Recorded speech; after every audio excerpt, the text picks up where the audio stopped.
میرے رب کا حکم ہے اور اس نے حکم دیا ہے ایمان والوں کو، ہے ایمان والو تم پہ روزے فرض کیے گئے، کیسے؟ جس طرح پہلے لوگوں پہ فرض کیے گئے تھے۔ آپ نے کھانا نہیں کھایا، آپ نے پانی نہیں پیا، آپ نے کوئی اور چیز جو ہے تناول نہیں فرمائی، بلکہ اس میں یہ لازم و مظلوم ہے کہ آپ اپنی آنکھ کو بھی اپنی حدود میں رکھیں گے۔ آپ کی آنکھ کہیں کسی غیر محرم عورت پہ پڑ گئی تو آپ کا روزہ جو ہے بالکل یہ مستند بات ہے کہ آپ روزے سے فارغ ہیں۔ اس قسم کی وہ بات جس کے متعلق میرے رب نے منع فرمایا، اگرچہ وہ ایسی بات آپ اپنے کان سے سماعت کریں گے تو آپ کا روزے کا جو مقصد ہے وہ آپ کو نہیں مل سکے گا۔ محمد اقبال صاحب سیرگراں کے رہنے والے تھے، انہیں کہا کہ حضور آج بہت سخت پیاس لگی ہے،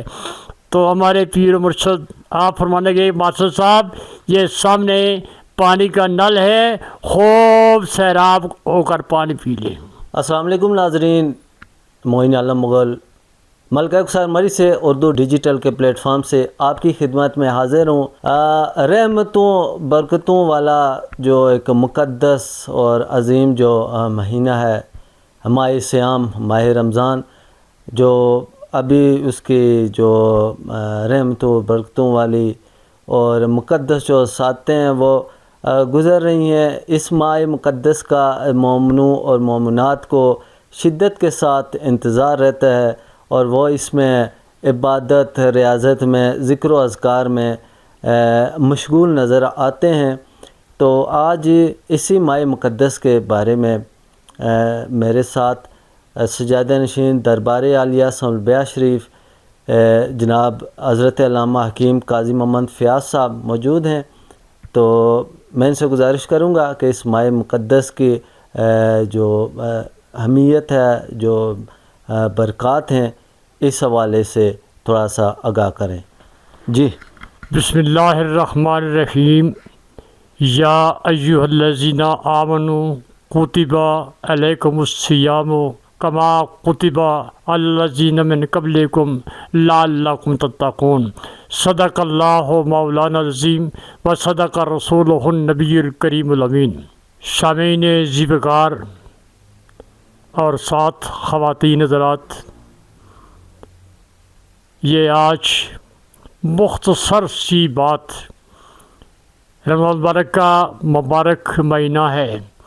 جس کے متعلق میرے رب کا حکم ہے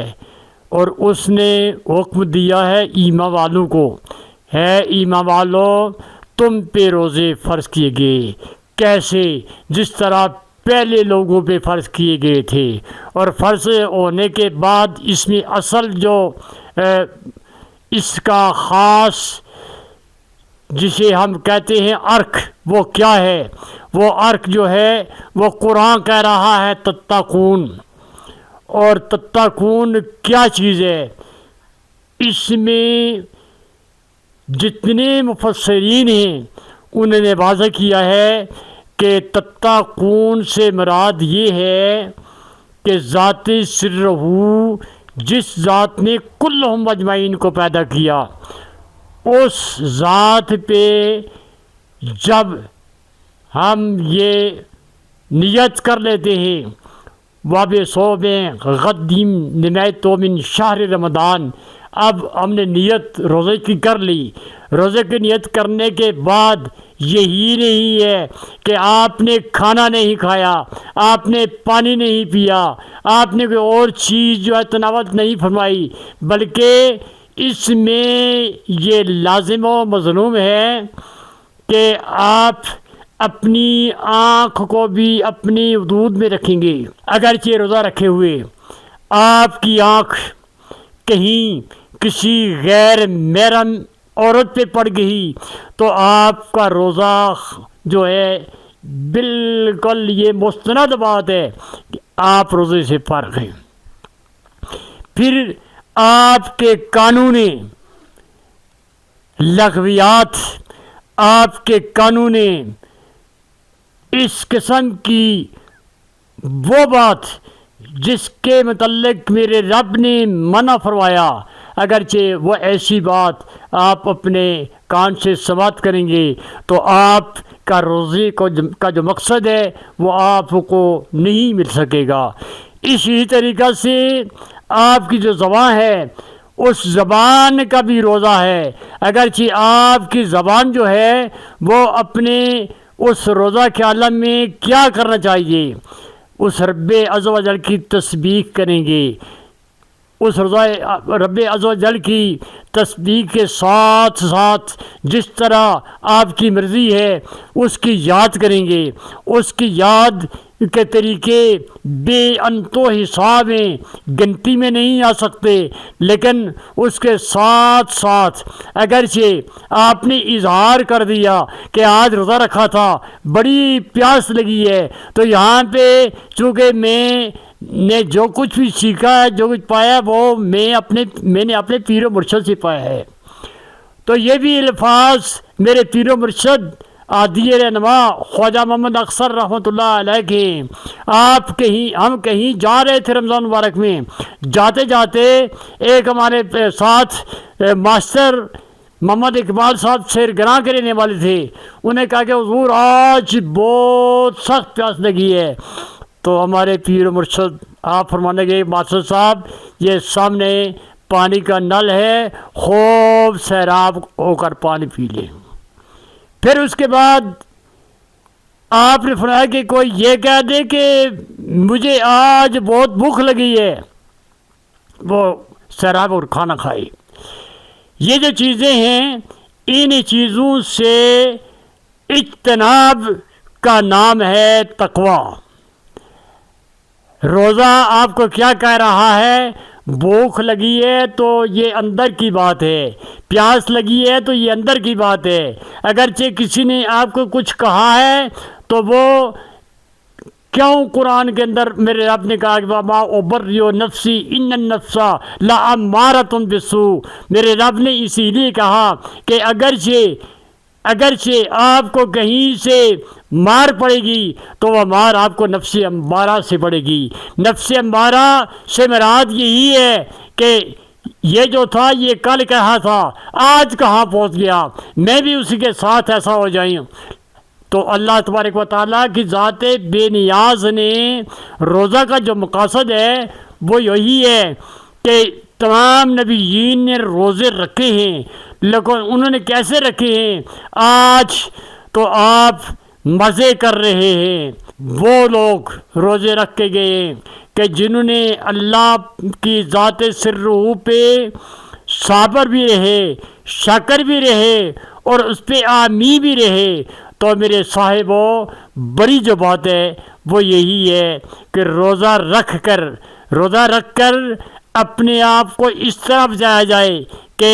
جس طرح آگ قریب آ رہی ہے تو آگ سے آپ بچتے ہیں، اس طرح روزہ رکھ کے ہر کام سے بچا کریں، تو پھر آپ کو تتقون کا مقاصد حل ہوگا۔ اللہ تبارک و تعالی حضور کے صدقہ سے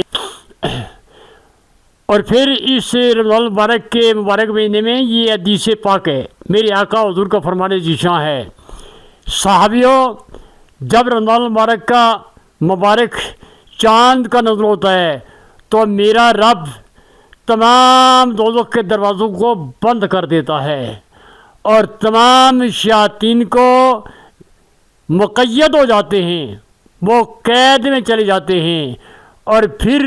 یہ رمضان المبارک کے مبارک ساتوں میں اتنا کمال ہے کہ اللہ تبارک و تعالی کسی کو بھی کسی معاملات میں خالی نہیں لوٹنے دیتا۔ اور پھر یہاں پہ حضور نبی کریم صلی اللہ علیہ وسلم آپ نے یہ عملی جامع کر کے دکھایا۔ حضور منبر پہ تشریف لے جا رہے تھے، ہمیں یہ سمجھنا چاہیے کہ یہ کتنا بڑا اس مہینے کا مقام ہے۔ حضور جب آپ نے منبر کی پہلی قدم رکھا، آپ نے یہاں فرمایا تو آپ نے فرمایا آمین۔ جب آپ دوسری پوڑی پہ تشریف لے گئے تو آپ نے کہا آمین، جب تیسری پہ لے گئے تو آپ نے کہا آمین۔ اب حضور بیان فرمانے لگے تو صحابہ کرام حضرت ابو ہریرہ رضی اللہ تعالیٰ عنہ کھڑے ہو کر سوال کرتے ہیں یا رسول اللہ آج عجیب بات دیکھی ہے. کیا؟ وہ یہ کہ حضور آپ نے پہلی سیڑھی پہ قدم رکھا تو آپ نے آمین کہا. آقا حضور نے فرمایا کہ جب میں نے پہلی پوڑی پہ قدم رکھا تو جبریل امین نے کہا کہ یا رسول اللہ ہلاک ہو جائیں وہ جن کو ماں اور باپ دونوں یا دونوں میں سے ایک مل جائے زندگی ہوتے ہوئے تو اپنے آپ کی بخشش نہ کرا سکے. اور پھر فرمایا کہ دوسری پوڑی پہ جب میں نے قدم رکھا تو جبریل امین وہ تشریف لائے اور انہوں نے آ کر کہا کہ یا رسول اللہ جس نے رمضان المبارک کے مبارک مہینے کو پایا وہ اپنی بخشش نہ کرا سکا